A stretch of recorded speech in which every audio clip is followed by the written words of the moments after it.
Welcome to the Wildcat. Once you are seated, please buckle your seatbelt and then pull down on the orange safety lap bar. Thank you and enjoy your ride. Nick Pantalone loved roller coasters, especially the Wildcat. It was an obsession that began at Kennywood Amusement Park in Pittsburgh. Jackrabbit has a double hill to it. And as you go down the hill, it flattens out and then goes down again. We all get lifted up off our seats. And I remember as we lifted up our seats and I looked over at Nick, his eyes were big as saucers. Nick was hooked.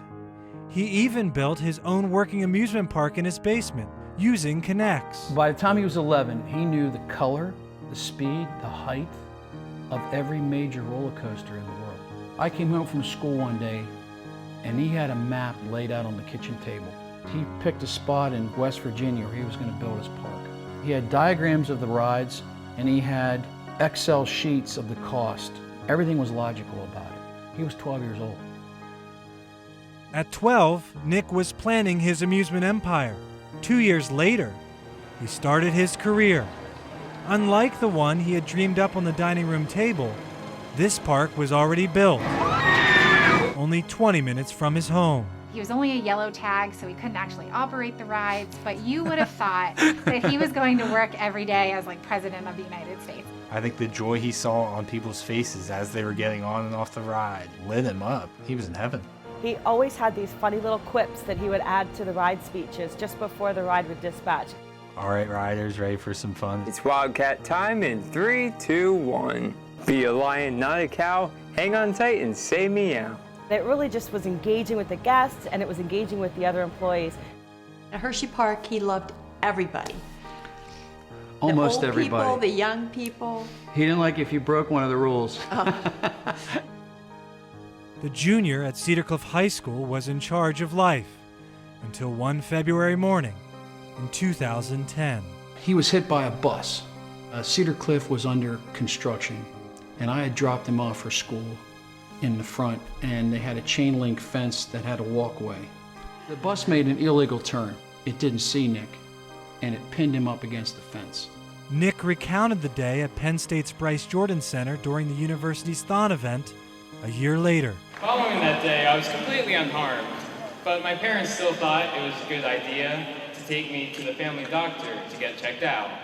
When the doctor laid him on the table to check his spleen and stuff, he started to feel around in Nick's belly area, and there was something wrong. They found a multitude of tumors all around my abdomen and pelvis.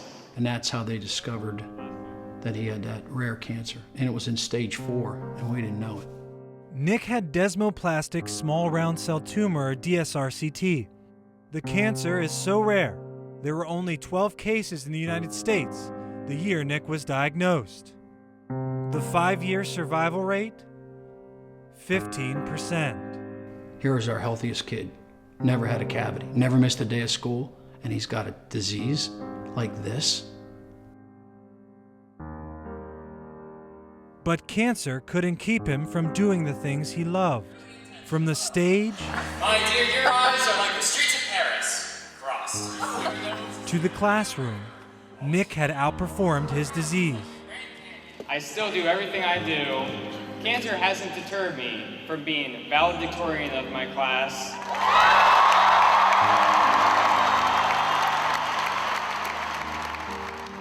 Despite his academic successes, Nick's body was failing him. Chemo treatments forced him to delay his dream of going to Florida to study business and theme park management. He would instead go to Lebanon Valley College with hopes of transferring. Staying close to home meant more time operating the rides he loved. He soon became one of the youngest ride supervisors in park history. He would go get chemo and then go work at Hersheypark. Or he would go get chemo and then take someone else's shift at Hersheypark, take a double shift because that person had to go see their child, or that person was sick, or that person had to go to a funeral. People looked at Nick there as it was Nick, not Nick with cancer, it was just Nick. He couldn't get enough of Hersheypark. 3 years into his diagnosis, cancer was close to striking midnight and didn't care that Nick was smack dab in the middle of his fairy tale. One particular morning in February, as we were talking with him, he collapsed. Nick's tumors had spread to his lungs. The doctor said to start making arrangements because they didn't think he'd last the night. He did. Then a few more. They transferred him to another room, and that's where we played out the last month of his life. That room would become an unlikely stage for one last performance. It wasn't my idea. In fact, I'm not sure if it was a bunch of different people had thought about it, and it made complete sense when it was brought to my attention. We had to capture his voice, and we had to put him on his favorite rides. A week before his last breath, Nick would need every ounce of air for his final curtain call. By that time, Nick had so many tubes that it made it very difficult for him to talk. His voice was very raspy.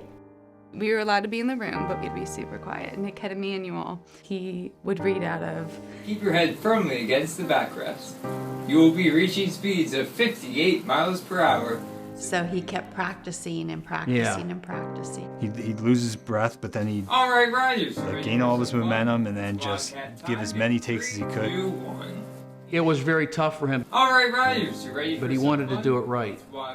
Let's do this again. Can we do it again? Can we tape it again? I can do better. You could see the passion and the happiness that he had doing it. It was his last performance, and it's one that he was very proud of. It wasn't easy to do, but he did it. Not a cow. Hang on tight and say meow. It's more than just capturing a speech. It's also capturing a voice for a family so that they can have that always in their ear, so that they connect with their son, with their brother for eternity. A week after making the recordings, Nick Pantalone died on Palm Sunday in 2013. The Wildcat, Lightning Racer. The winner is Thunder. The Great Bear. Enjoy your 124-foot drop. And the Wild Mouse. Keep him alive on the rides he lived for. As we brought our daughter Ella there for the first time this year, and to get to see her Uncle Nick's plaque and get to hear his voice is incredibly special for us. Since she will never get to hear his voice with him here, at least we can go to Hersheypark together, and she can hear him on the rides. Oh, it's like Nick's looking down on us, and he's still a part of us. He's still part of our family, so it's very special. It's surreal being able to hear his voice again. It's very hard, but it sounds just like him, and it reminds us just exactly of his happiness he had at the park. We're honored that Hersheypark allows our son's voice to be used, but we're haunted by it too. We're honored in the fact that they allowed him to do that and had such a regard for Nick. And we go there and we're very proud of that, but to hear our son's voice in that way makes us miss him all the more. So it's great, but it's hard to listen to as a parent. But I hope they use it as long as they want. Unbuckle your seatbelt and exit to the left, all the way down the ramp. Thank you for riding the Wildcat, and enjoy your day at Hersheypark.